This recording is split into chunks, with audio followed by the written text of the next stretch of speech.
This is part 4 in a drawing series where I explain how the physical manifestation of wiggling particles causes an electrical signal to be sent through our brains, evoking a positive response. Enjoy. Now that leaves us with adding highlights, right? And darkening a little bit of these more shadows and everything. Sweet deal. The secret to highlights, really all you need to do is... Here, let me get a new layer, and I'm just going to put it over top of everything, so I can draw on it. The secret to highlights, oh geez, this is a very light. Okay, secret to highlights is if you got a material, an object, you want to, and it's got a curve to it.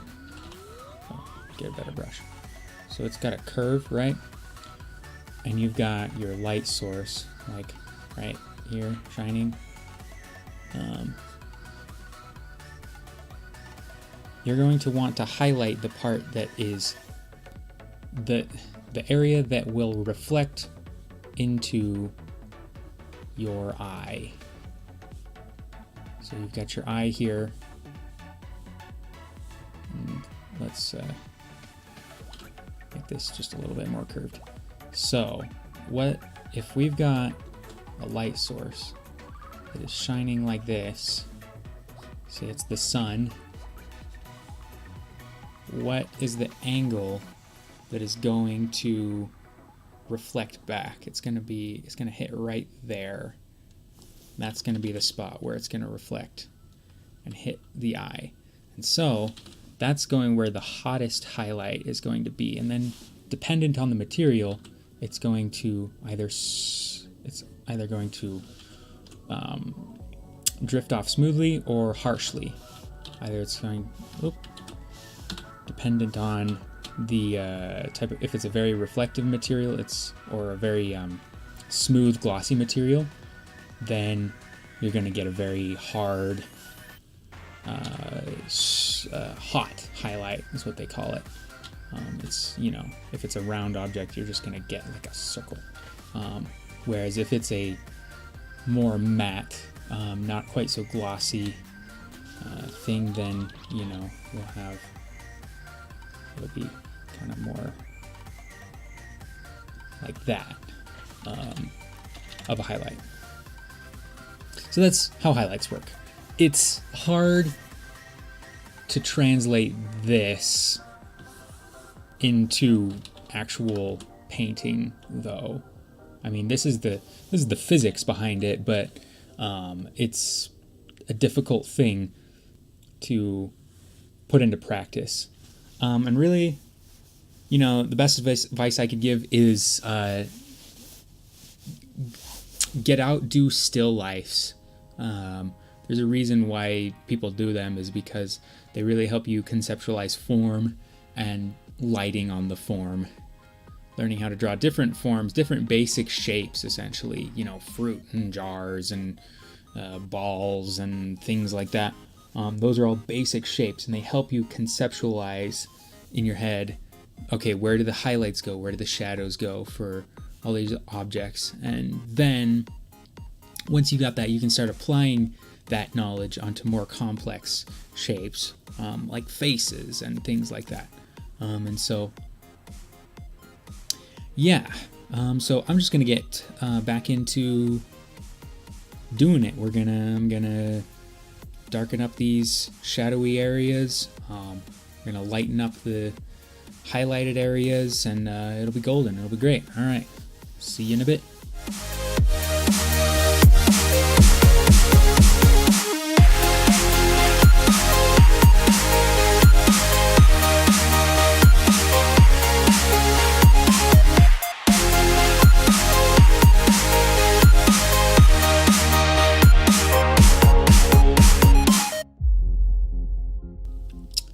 Okay, cool. All right, so we got all that down, and I think that is pretty much it for all of the things that I'm going to be able to do, all at once, everyone at once. I think at this point, it's really just a bunch of little touch-ups here and there, get things a little bit more cohesive.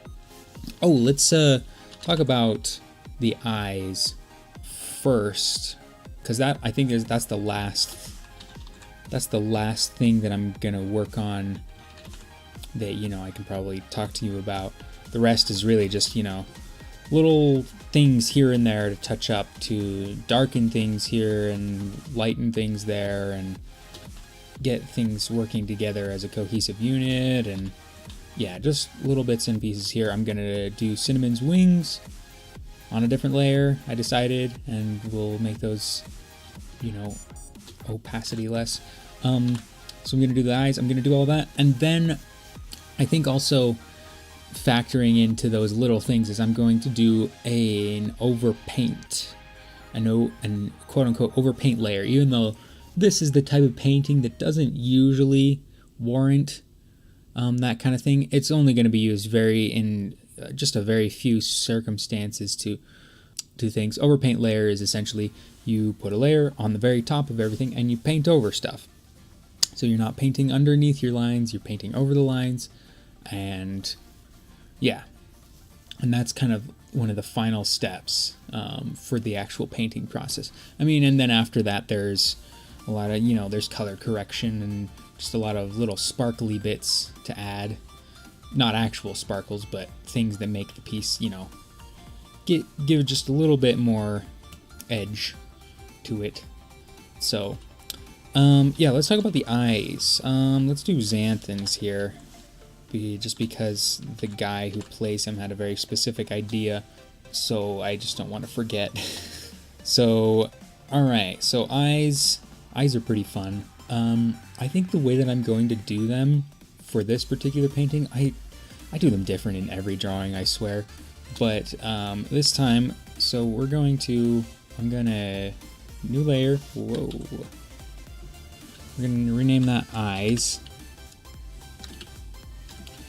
And basically, what I'm going to do, that's our base color. Eyes are kind of like the reverse of what we were talking about, shading.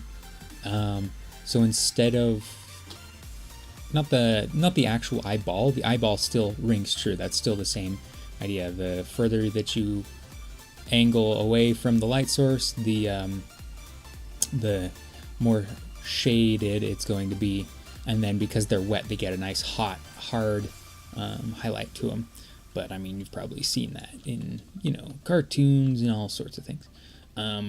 But the actual shading of the irises, let me show you the way that I approximate it. This is not photorealistic, but then again, this piece is not photorealistic. Then again, we have a dragon and a mushroom and a nymph and a vampire, and a robot, and a living head, and a dwarf, and a pixie, all in the same picture together. So realism is not a thing that we're aiming for today. But, okay, so let's take a look at no, we're going to do Xanthan's eyes.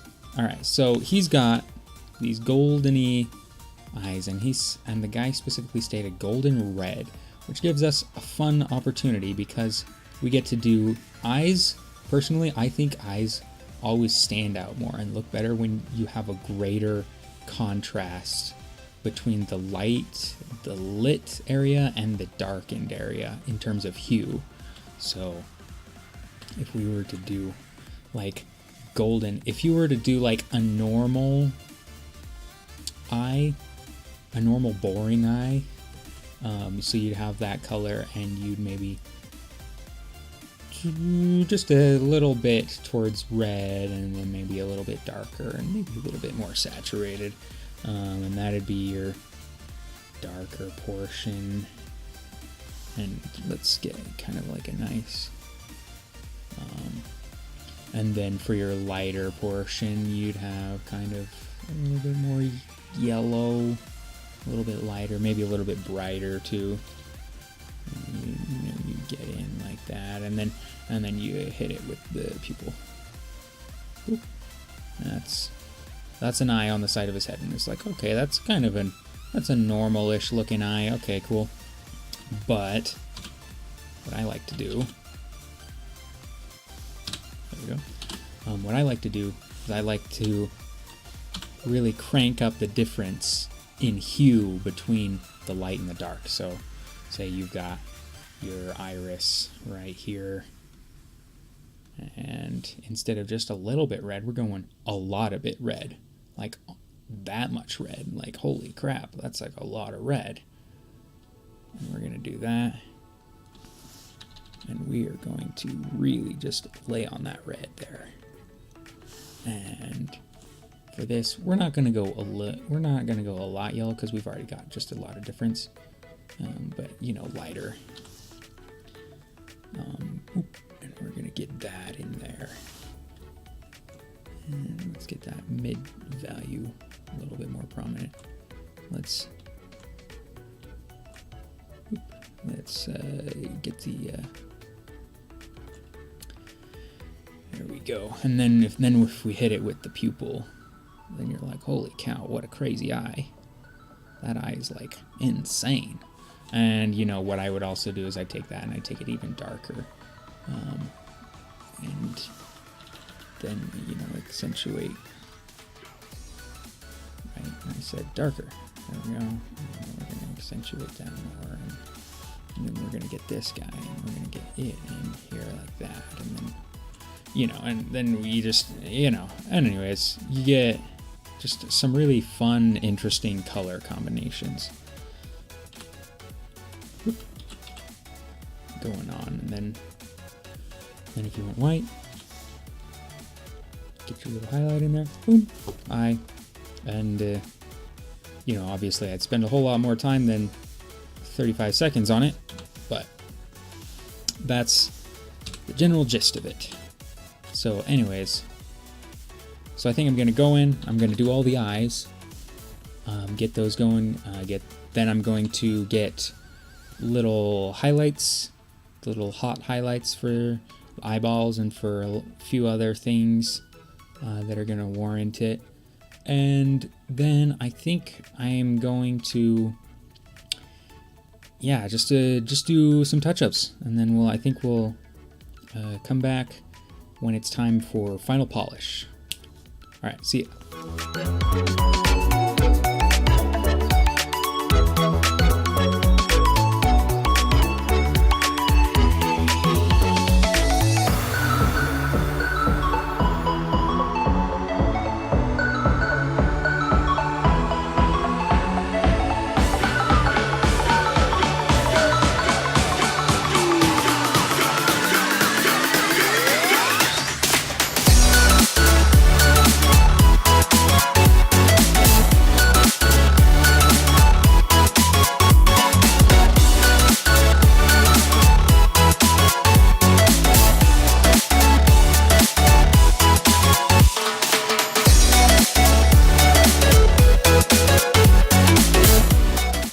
Alright, so I think we are pretty much looking good here. As you can see, I ended up adding a secondary light, sort of a rim light. I just felt like, you know, it could use a little bit of extra depth and life to it. And rim lighting really helps with that. Also, I think it adds to the kind of cozy fire sort of feel that I'm looking for. So that was part 4 in the drawing series. We talked about lighting and got into the overpaint layer a little bit, finalized up the piece pretty much. So next episode is going to be the last one. It's also going to be a little bit different. I'll just be touching up things, fiddling around, and talking about what I'm doing. So it'll be a little bit more of a low-key episode.